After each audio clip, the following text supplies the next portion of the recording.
कि दुनिया की स्वर कोकिला लता मंगेशकर के रिश्ते उनकी बहन आशा भोसले के साथ किस तरह के हैं, ये बात किसी से छिपी नहीं है। किस तरह से सालों तक लता और आशा के बीच किसी तरह की कोई बातचीत नहीं हुई। सालों तक लता मंगेशकर और आशा भोसले ने एक दूसरे की खबर तक नहीं ली, ये बात हर कोई जानता है। आशा जब बहुत छोटी थी तब उन्हें एहसास हुआ कि उन्हें अपनी बड़ी बहन लता मंगेशकर से हटकर अपनी अलग गायन शैली बनानी है। पश्चिमी संगीत और कैमनन मिरिंडा जैसे गायकों में रुचि रखने वाली आशा ने हमेशा उनकी तरह ही गाने की कोशिश की।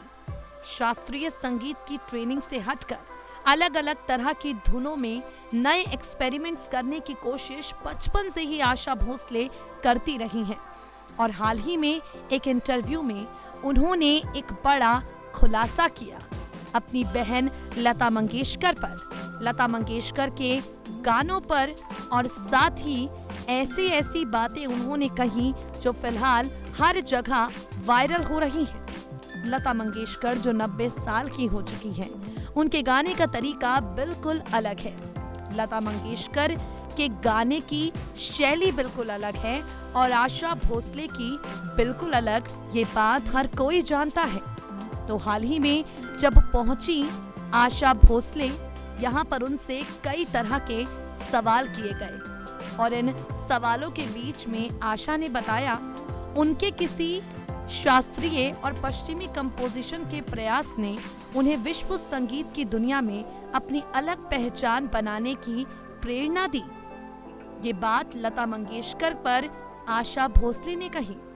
आगे अपनी बहन के बारे में बात करती हुई आशा ने कहा, गीतकार, पटकथा लेखक और समीत के मेंटर प्रसून जोशी के साथ इन आंखों की मस्ती के नामक सत्र में अपनी संगीत और जीवन से जुड़े अनुभवों को उन्होंने साझा किया। बता दें आपको, आशा कहती हैं, किसी भी इंसान के जीवन की सबसे बड़ी निर्धारक आवश्यकता होती है। जरूरत ने ही मुझे मिलने वाले हर तरह के गीत को गाने के लिए मजबूर किया। किसी भी तरह का गाना मेरे लिए भगवान की तरह है। मैंने सुनिश्चित किया कि मुझे मिलने वाले गानों में अपनी चमक मैं छोड़ पाऊं। बता दें आपको, यहाँ पर आशा भोसले ने ये भी कहा कि उन्हें लीक से हटके गाना गाने की सलाह लता मंगेशकर ने ही दी थी। बता दें आपको, कई साल बीत चुके हैं इनके रिश्ते में आए तनाव को, लेकिन अब तनाव को भूलकर ये दो बहनें एक दूसरे पर प्यार जताती हुई भी देखी जाती हैं। नेक्स्ट 9 न्यूज से मेघा की रिपोर्ट।